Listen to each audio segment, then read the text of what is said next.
When you think about urban legends, you might imagine something modern. Maybe campfire stories, teenagers daring each other, internet creepypasta. But some legends feel older than they should, like they've been around forever, even when they haven't. One of the strangest examples of this is the Bunny Man. Depending on who you ask, the Bunny Man is quite a few things. A serial killer who appears at midnight on Halloween, an escaped mental patient who butchered teenagers beneath a bridge, a ghost fueled by rage and ritual, or a very real man in a bunny costume who terrorized suburban Virginia in 1970. All of those stories exist, but only one is reported fact. And the real horror isn't the actual story. It's just how easily a handful of reports turned into a century-spanning murder legend. So with that being said, let's start with the legend as it's been told. In some circles, the Bunny Man appears as a fully formed monster. Occult writer and researcher Bintaro Yamaguchi describes the Bunny Man as an American urban legend dating to around 1900, first mentioned in old newspaper articles. According to this version, the Bunny Man is either a gigantic humanoid rabbit or a man wearing a rabbit costume, armed with a knife or an axe. He is said to appear only at midnight on Halloween beneath the Colchester overpass, now popularly known as Bunny Man Bridge, which is located between the city of Clifton and Fairfax Station in Fairfax County in northeastern Virginia.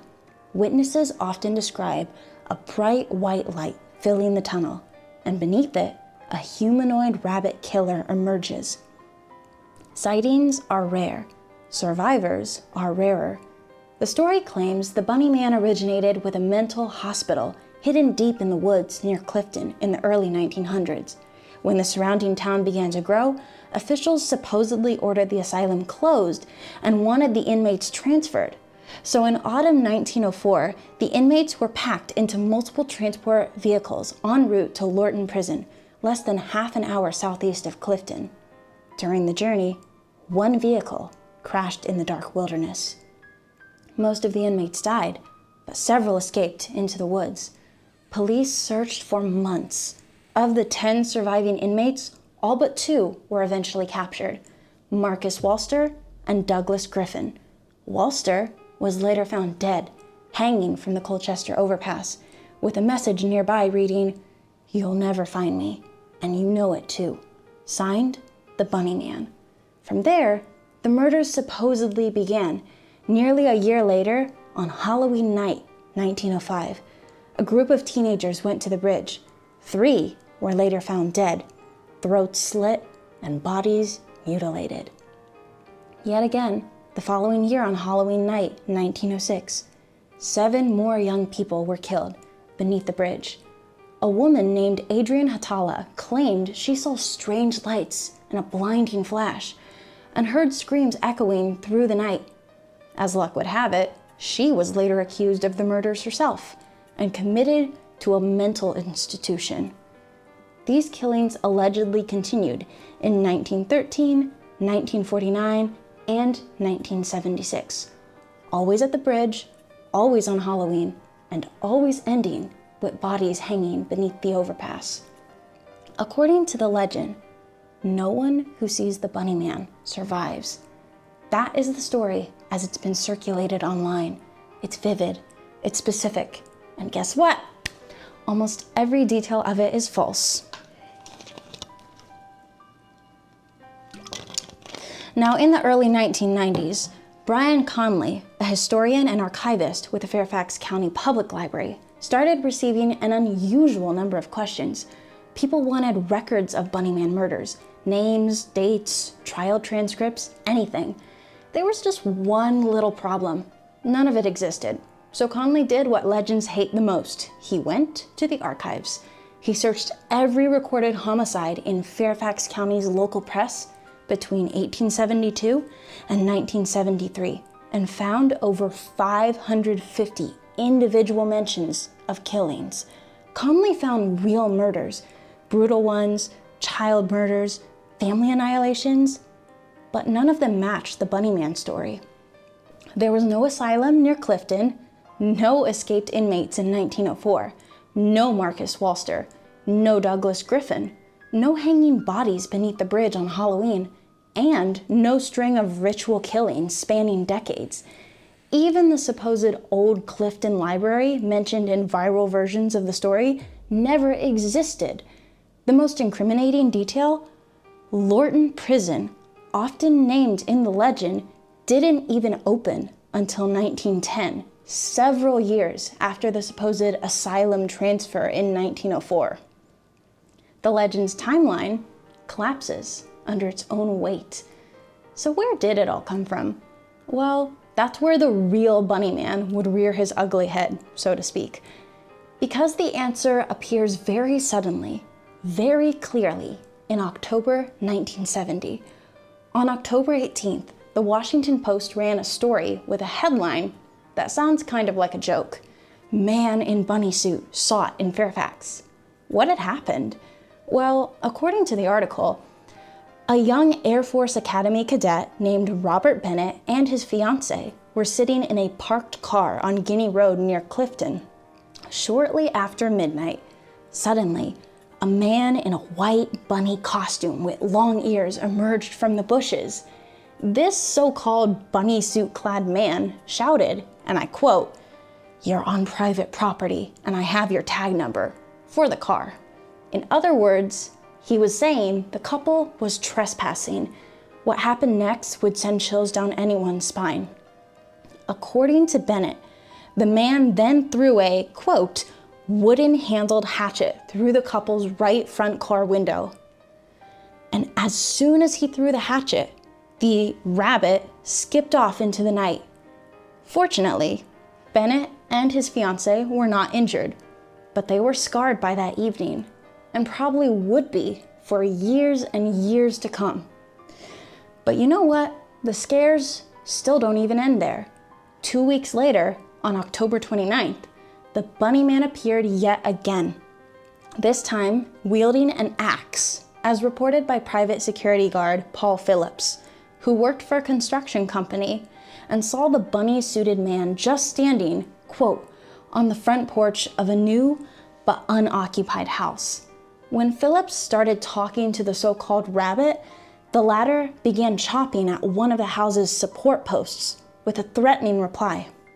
"All you people trespass around here. If you don't get out of here, I'm going to bust you on the head." Later on, police would then receive this report that no doubt left them shaken. A subject dressed as a rabbit with an axe. This wasn't folklore anymore. This was logged, and so it was investigated.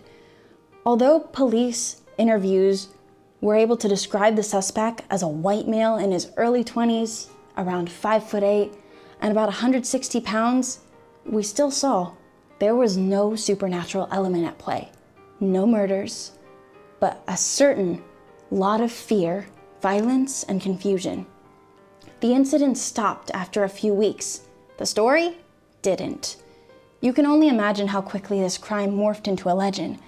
After those initial October scares, schoolyard rumors began to spread like wildfire, and by 1973, a University of Maryland folklore student named Patricia Johnson documented over 50 variations of the Bunny Man story in a paper called The Bunny Man, where she interviewed 33 Maryland students aged 15 to 18. Here, a variety of tales were recorded, including 18 variations involving the Bunny Man chasing or scaring people, usually children, with an axe or hatchet, 14 reports of car attacks, and 5 vandalism counts, among others. As you can see, these details mutated faster than a viral infection. One Bunny Man became many Bunny Mans. Vandalism became murder. Guinea Road shifted over to the railroad overpass nearby. And hatchets became something like a ritual weapon, while Halloween became something like an anchor of all Bunny Man evil. Eventually, in the 1980s and 1990s, online retellings added asylum scares, name-dropped killers, century-long murder sprees, and the supernatural flavor of lights and ghosts. Each version sounded more legit than the last. especially because each of them used specific names and dates. The extra detail gave the illusion of truth again and again, with every added detail, unfortunately, just being invented after the fact. So why does the Bunny Man still scare the living daylights out of any who venture down that rabbit hole? Pun intended. Well, the Bunny Man endures to this day because it hits several pressure points all at once. A childish symbol, a bunny, gets twisted into violence. A space of transition, a bridge, becomes the spot for rites of passage.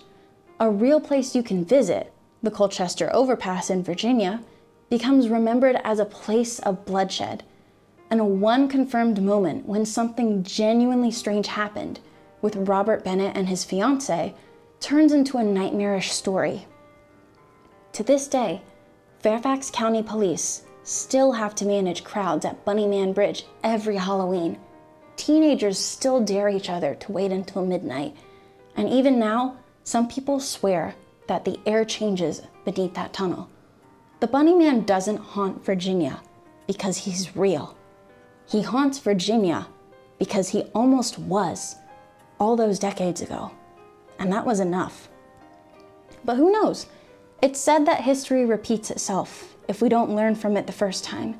And science still can't explain everything, so I like to consider this story open to more interpretation. Who knows what really lurks underneath that bridge at sundown on Halloween? Because the Bunny Man legend, if nothing more, teaches us something unsettling. You don't need a century of murders to create a monster. Sometimes all it takes is a man, a costume, some newspaper clippings, and a community coerced by creepiness. The real Bunny Man disappeared in 1970, but the legend never left. And that version is what learned how to survive for generations and generations to come.